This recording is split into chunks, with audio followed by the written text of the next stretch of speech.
Hi YouTube souls, this is another spiritual review. I wanted actually to catch up with the YouTube Pagan Challenge, but the 33rd question needs of a list, and that list that I made was way too long, so the video was way too long, over 40 minutes.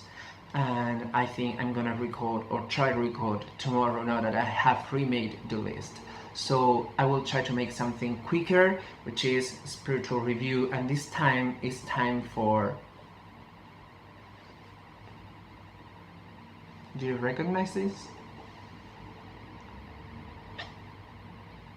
It's time for Traditional Witchcraft, a Cornish Book of Ways by Gemma Gary.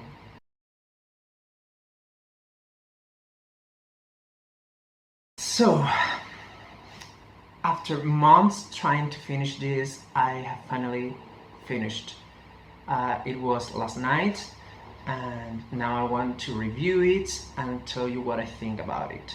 I was taught a lot to read Gemma Gary between other authors if I wanted to be a little bit farther away from Wicca and New Age.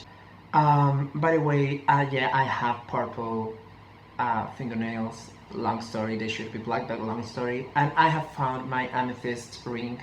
It was in a show's box. I don't know what it was doing there. I have mixed feelings about, I won't say Gemma Gary because this is the only book that I have read by her, and I will read others, but I have mixed feelings about this book particularly. So let's divide this review in good things and bad things, ups and downs, pros and cons. So many ways to describe these types of lace. Oops, oops, oops. I think my nipple wants to show off. The good things, the pros. If you want to get away from New Age, you definitely got it. It's focused on traditional witchcraft. The aesthetic is traditional. Aesthetically and even spiritually, I really enjoyed it.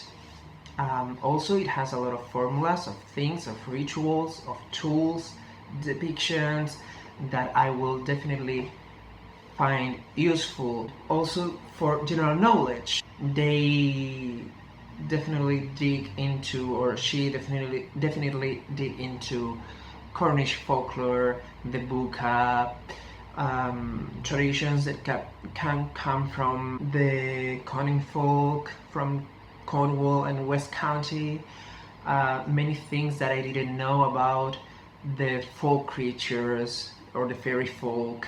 So it's very interesting. The reading it would have been very fluid if I didn't have English issues, because I'm not native to English language. So it is useful. It is interesting in regards of folklore. It is interesting in regard, and if you're interested in becoming a Cornish witch, it is like a super book. It's the best book that I can read right now or so far about Cornish witchcraft and even British witchcraft, because it shares a lot of common traits. It's not very thick, and the artwork is, to me, amazingly beautiful. I'm gonna give you some examples. Like, I used some examples of Gemma Gary's artwork or book's artwork for one of the YouTube Pagan Challenge and the initiation chapter. Boy! Boy, mama!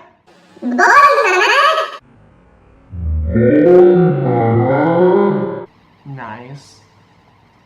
I love this particular illustration of the buka. Okay, I just had dinner because my mom always have no other moment to cook dinner and serve dinner when I'm recording. She always does that. I was saying that it was a really good book, and another another pro of this book is that I think for starters, it's a very starting point. The only other book on traditional witchcraft that I have read before this one was Letters from the Devil's Forest by Robin Artisan, and both are good for starters, I believe, but the format of Letters from the Devil's Forest was a little bit harder to read, in my opinion. Then the cons. It has specifically for me 2 cons, 2 downs, 2 problems or issues. The first one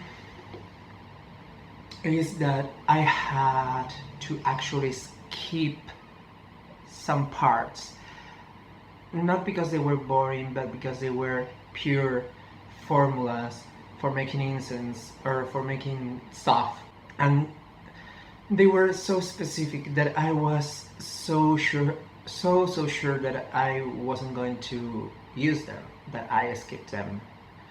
There was a chapter actually that was only recipes, and most of them weren't useful to me.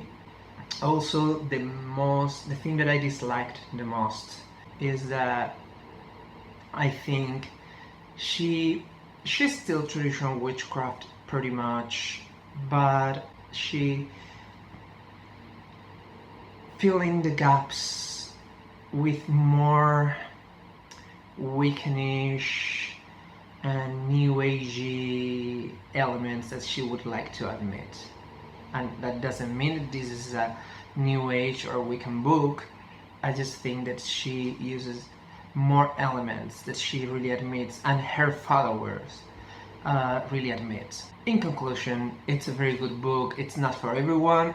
Not all of its parts are useful, but it's a useful book. It's very interesting. It's very well versed in Cornish folklore. So, and it's a really good, really good starting point for so far.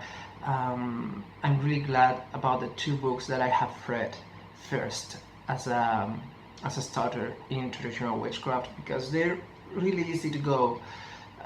They really provide you with the base of traditional witchcraft, and that's a really good thing to do for a newcomer. So yeah, it's a really good book. Just a couple of not mistakes, but a couple of downs for me because of my situation or my viewpoint, or both in this case. But I enjoyed it, even if it took like forever for finishing it. It was very enjoyable. So yeah, I definitely recommend it if you're interested in Cornish witchcraft or traditional witchcraft in general for modern use and modern purposes. And yeah, pretty much that. My mark for this book is 1 point above Letters from the Devil's Forest because of the format and because of the recipes that it brings in it. 8 out of 10, so it's a pretty good mark that I give it. And that's it. For any comments, suggestion, information, questions or requests, please leave a comment down below or PM me. Like if you like the video, dislike if not, and if you want to know more about my walking on the crooked path, please subscribe to keep updated. I don't know if it's there or there, but subscribe to keep updated. I know I'm not the best communicator in English, but if you want to share within your circles for those who might be interested, I would thank you, and that would be helpful for my channel. And yeah, thanks for watching. May the gods and spirits watch over you all, and bye.